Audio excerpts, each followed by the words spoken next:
Hindu Bali ceremony on Purnama Kapat in my village. Purnama Kapat, the most sacred full moon in Bali.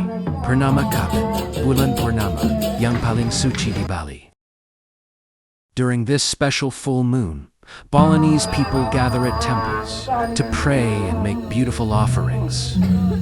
Pada bulan Purnama istimewa ini, masyarakat Bali berkumpul di pura untuk bersembahyang dan membuat persembahan yang indah. It's believed that this full moon brings strong spiritual energy and blessings to everyone.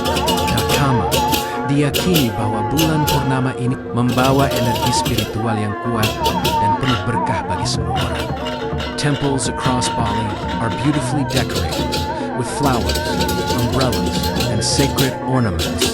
Pura-pura di seluruh Bali dihias dengan bunga, payung, dan hiasan suci yang indah. People wear traditional Balinese attire and pray for harmony, protection, and prosperity.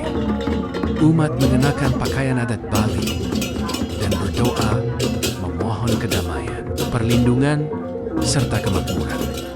It's one of the most magical times to feel spiritual atmosphere and living culture. Ini adalah salah satu waktu paling magis untuk merasakan suasana spiritual dan budaya Bali yang hidup.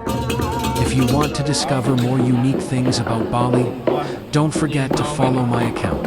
Jika ingin mengetahui hal-hal unik lainnya tentang Bali, jangan lupa follow akun saya.